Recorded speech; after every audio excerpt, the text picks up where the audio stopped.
ولا له باتين وحن هذا أصوغ علينا وحويان نفتيدو كلية إنان معنيه حنونك كلية اسكو كوبو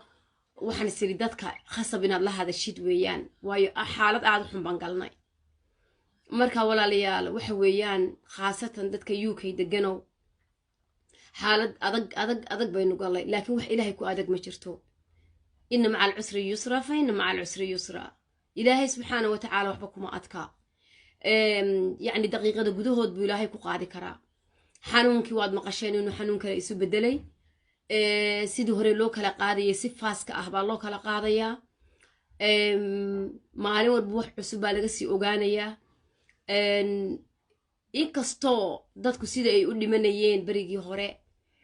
وكل عي يكف يدمشو يقع يدك أرنتو أين أهين كف كسهلنتهاي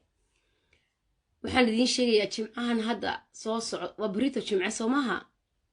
ها بريم حيتهاي I think what جمعة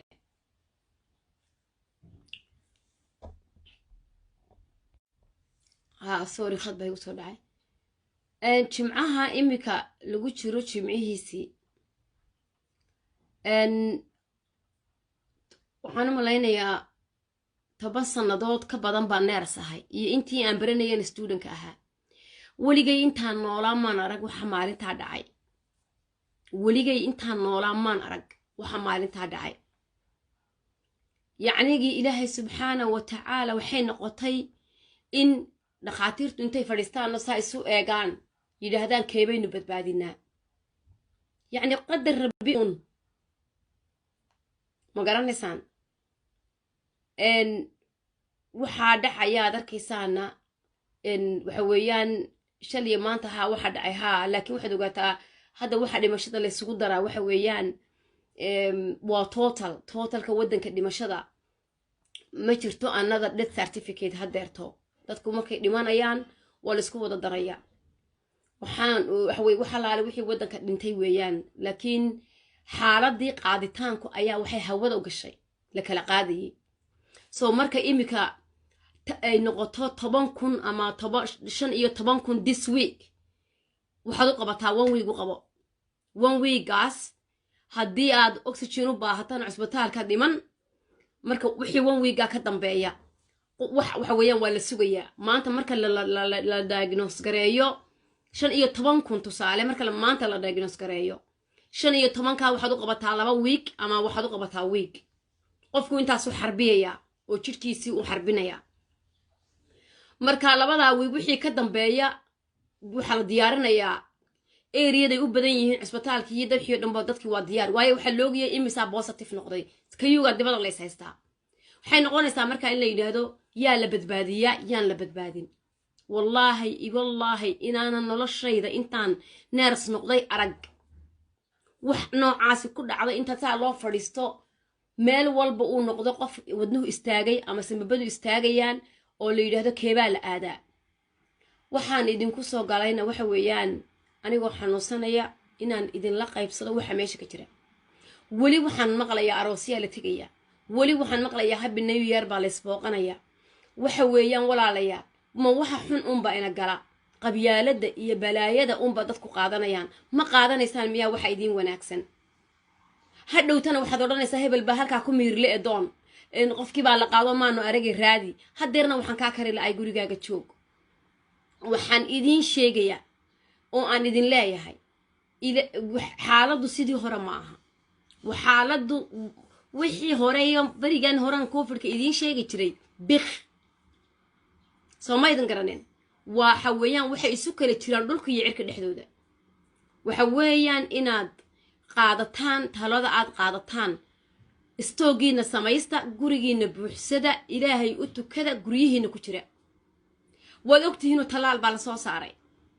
waad ogtihiin waxa weeyaan maalintaad unconscious noqoto borigaaga responsible kama tihid adigu dawooyin cusub baa la soo saaray adiga lagugu tijaabinayaa maalintaad koomada ku jirto waayo waa wax legal oo la ogol yahay weeyaan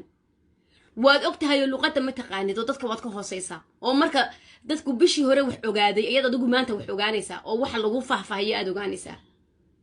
waxaan kuugu soo galay anigoo kaaraya oo haddeerto markaan kaa tagada dawada liqaya inaad wax maqashid bal hal qofna inuu imaqlo bal inuu hal qof laba qof inay imaqasho waxaan idin leeyahay haddaba xaaladdu reer UK ma nihin